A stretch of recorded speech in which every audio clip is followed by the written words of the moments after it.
Hey guys, before we dive in today, I just want to give a huge thank you to our devoted Patreon supporters. If you want to help support us and our channel, consider becoming a patron and donate monthly at patreon.com/subjectively. The link is down in the description. We are back, ladies and gentlemen. It's time, the moment you've all been waiting for. We're finally on part 4 of these Fakemon design videos, the fire starters. It's been so much fun conceptualizing, brainstorming, and finalizing all of these ideas with you guys. You all have brilliant ideas to help me work off of, from suggestions in the comments to actual illustrations with your own designs.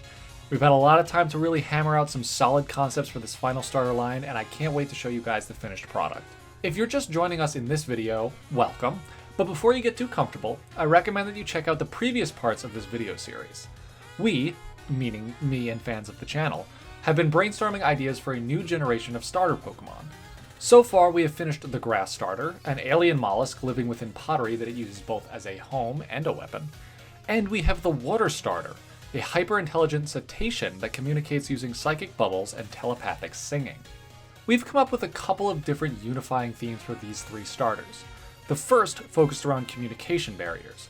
Then we thought about exploration, and recently, someone suggested that each starter could represent a different form of artistic expression, which I think works really well for this channel. And keeping on theme with those ideas, we are now ready to move on to the Fire Starter, the communication barrier of social hierarchy, the exploration of ancient civilizations, and the artistic expression of dance. I'm so excited to show you guys, so let's not waste any more time. Enjoy the final renders of the Fire Starters for our hypothetical Gen 9. We'll start off with the first form, Quetzalcoatl. My naming convention for this line was pretty simplistic, mostly because of the names of the other 2 lines and how convoluted they were. My initial design for this Pokemon was lacking in a lot of different ways, and I think a lot of it was a lack of concept behind the design. Now that I had a solid theme driving the intent of this character's design, I was able to focus in more on visual traits that would best represent that theme. Now, I know I wanted this line to face the communication barrier of feeling socially superior to other Pokemon and even humans, as I based the line off of Quetzalcoatl, an ancient Mesoamerican god. But one of the comments in the last video proposed the idea that as this Pokemon evolved, its personality evolved too. This is something that I think all the best Pokemon designs do. They suggested because Quetzalcoatl is the god of art and not at all the violent war god that Western dragons tend to be associated with, that the god complex I spoke about only existed in the first form. A little spoiled child that feels entitled to the royal treatment because of the way it believes it is perceived. I wanted it to look aloof, proud, and snobby. Of course, the Aztec and Maya influences I kept, such as color and shape. I also illustrated it in profile, as a lot of traditional Mesoamerican artwork shows gods in profile. One critique I saw a lot about this line was that they didn't look fire type enough, and yes, I kind of agree, but at the same time, I don't think every fire type needs to be red, orange, and yellow, and they certainly don't all need to literally have fire on them. So I included blues and greens in Quetzalcoatl's palette to pay homage to the many vivid colors seen in Maya and Aztec artworks. A couple of drawings you guys gave me to work off of had the color scheme swapped to green, a color associated more with the god Quetzalcoatl and the bird that is named after it, but I thought that a primarily green color would be confusing for a fire starter. I did like those colors though, so I kept them for the shiny. I modified the Pokédex entry I wrote for this Pokemon to fit its new design a bit more. Quetzalcoatl, the feathered snake Pokemon. In ancient times, Quetzalcoatl was kept by royalty for the belief that they were descended from gods. Over the years, the attention that the Pokemon received went to their heads, and today they believe themselves to be gods. They are known to be incredibly finicky, entitled, and disrespectful to other Pokemon and even their trainers. Because of this, they are extremely hard to train, and will often drive their trainers to the point where they give up entirely and abandon them.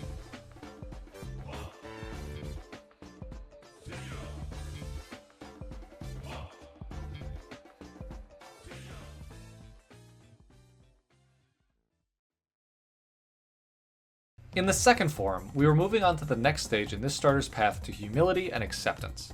What comes between entitlement and self-awareness? A whiny little teen who's had its bubble popped.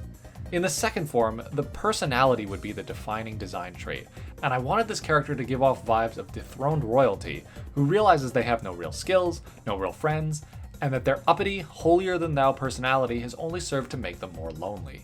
Basically Kuzco in the last third of The Emperor's New Groove. The Pokemon is still naturally beautiful, of course, but there are a few things that it just doesn't seem to fit into anymore. Namely, its crown and helmet, which, in its first form, fits snugly, and now hangs loosely over its head, and its whiny, open mouth is exposed. It reveals more than the Pokemon wants to show, and it's not happy about that. Yet it continues to try to project a royal and demanding presence. The problem is, no one takes it seriously anymore. It's starting to live in the real world, and the sense of omnipotence that it felt as a child is no longer being reinforced by the people around it. The colors in this one I kept mostly the same from the first form, but I included another shade of blue in the feathers.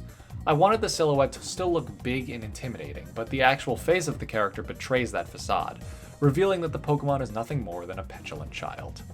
Like with the first form, I changed up this Pokedex entry a bit. Kexel, the feathered snake Pokemon. One of the most sporadic and infuriating Pokemon for young trainers to work with, Kexel seems to be aware that they are not really as powerful or respected as they think they should be. Regardless, they still crave attention to the extent that they will throw themselves into dangerous situations just to be rescued by their trainers. In battle, they expect their foes to go easy on them, and because of this, they will often be outmatched and can be defeated easily.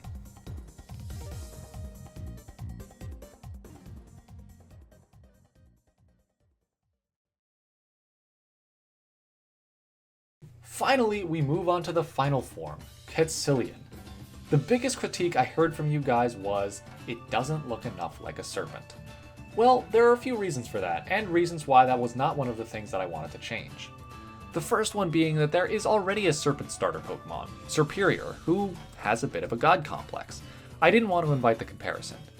The second reason is simply that the god Quetzalcoatl is not always a serpent. He has a human form, and even in his snake form he is sometimes illustrated with arms or legs. The third reason is something that we've discussed in previous videos about the design conventions of starter Pokemon and why final forms tend to be humanoid.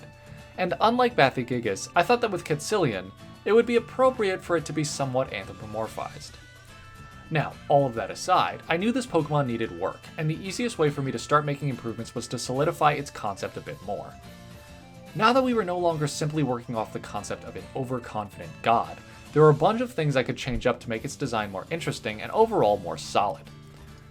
In the final stage of this process of self-acceptance, Cillian feels it no longer needs to be the almighty destructive deity that it thought it was in its first form.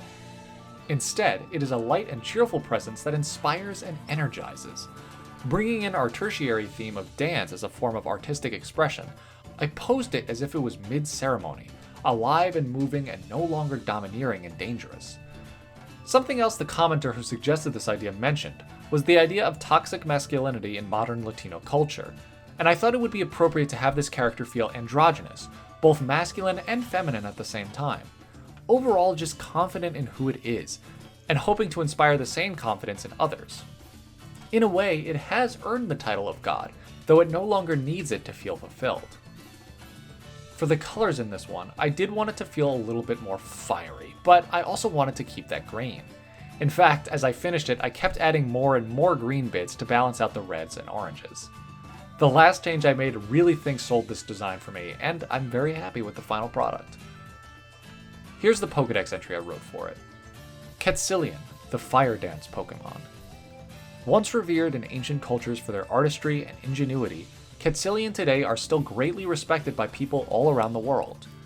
Their feathers are thought to bring inspiration to anyone who finds one, and great writers and artists aspire to work with quills made from the feathers. In battle, Cillian moves as if it is dancing, swaying gracefully until it attacks, launching a barrage of flaming feathers that is as beautiful as it is devastating.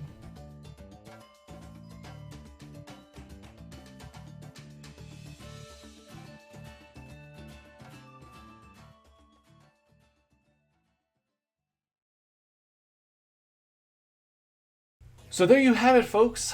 All 9 new starter Pokemon are finished, and I gotta say, I'm really happy with all of them. You guys did an amazing job coming up with ideas and helping me refine these designs, and it's a shame that we're done making new Pokemon. Unless... Would you guys want me to keep going? Like, make a whole generation of Pokemon?